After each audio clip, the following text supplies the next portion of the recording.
Hello, my friends, and welcome back. Thank you very much for being with me again today. As I was, scrolling to the mass media, the Western mass media, and not only, I couldn't help noticing that, especially the Western mass media, uses certain terms differently when it talks about certain individuals.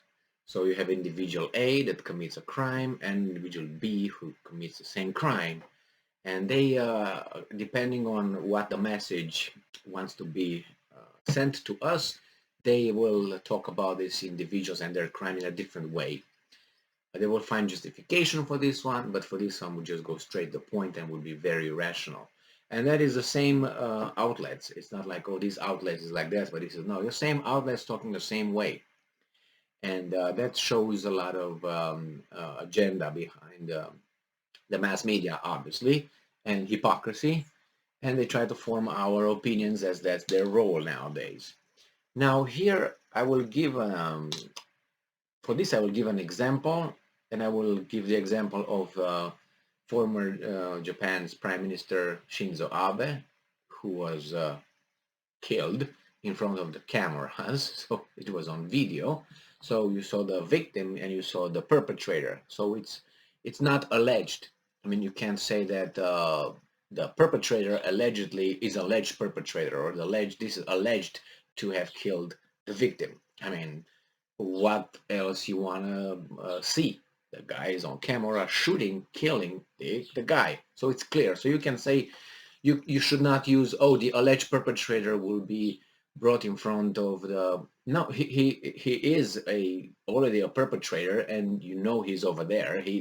I mean, I think it's going to be only a formality that the courts have to go through in order to find this guy guilty and convict him, and then legally become a, I don't know, a felon or whatever the definition would be in Japan.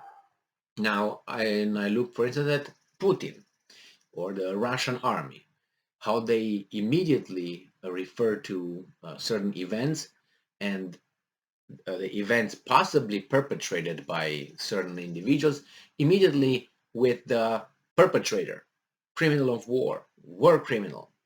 So let me give you an example here with an interesting article. I'm not going to read the article, just the title. It's enough to exemplify this agenda and this the world we live in.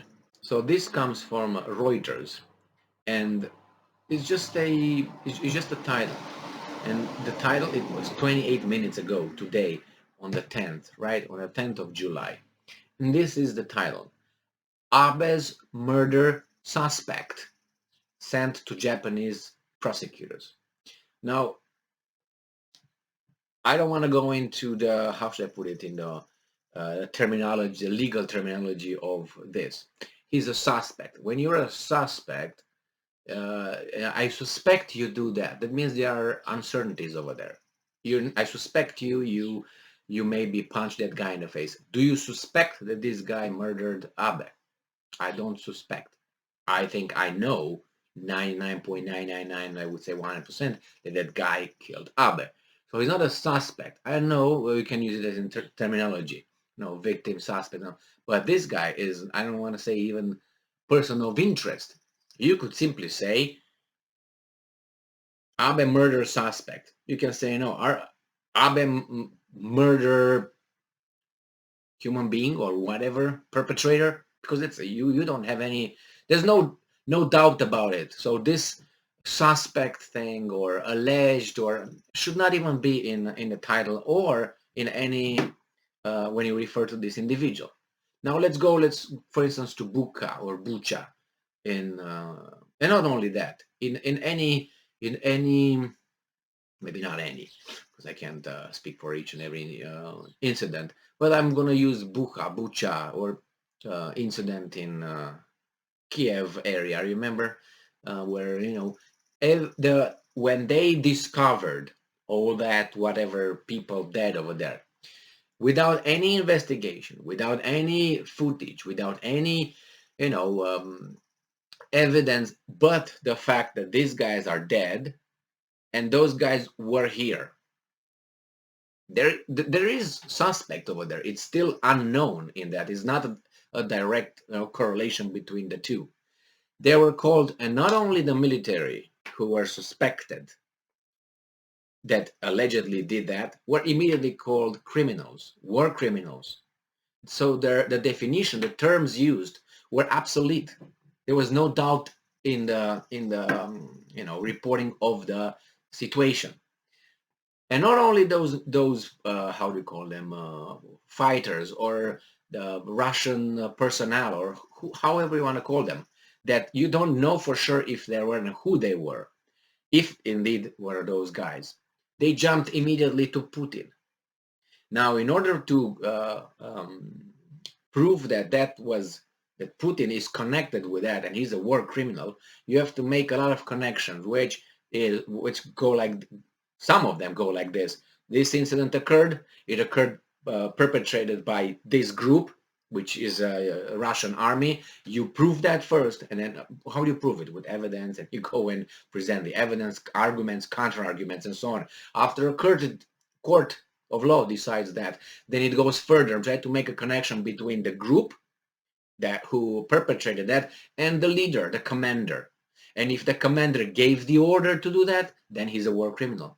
If this was proven that they are war criminals, they committed a war crime. Now, if that's again, you have to make a connection between this leader and this the group that the leader knew about it, but he didn't stop it. Again, then he could be guilty of being, a perpetrator of a war crime. None of this was proven yet, as far as I know.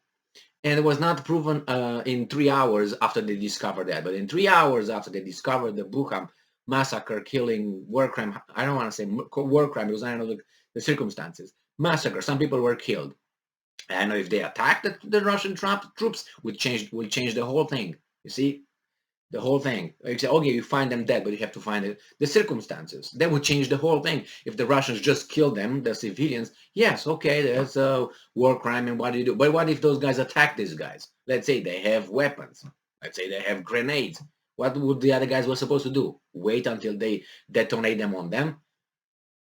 That changes the outcome of the investigation and the perpetrator versus war crime or defense, self-defense. So I'm just saying, well, I'm trying to point out that a person who knowingly killed another person on TV, they refer to this guy as being alleged or a suspect, and then on the other side, without proving anything, having no connection or evidence, called Putin a war criminal in 2 hours.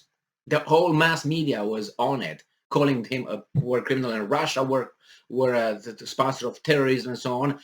After they didn't even have the connection, nothing.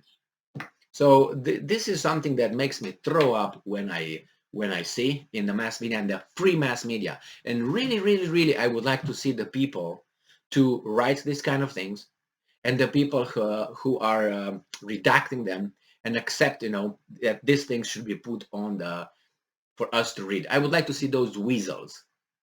And I can't tell you what I would like to play tennis with them a little bit, like this, tennis, bang, and serve a few times. This is what I would, is just play tennis with the guys. It's just unbelievable. Actually, it's not unbelievable. It's sad. I just want to point out to this really double standard and free mass media, free to lie to us. Thank you very much for being with me again today. Stay strong, stay smart, look for the truth, and be just.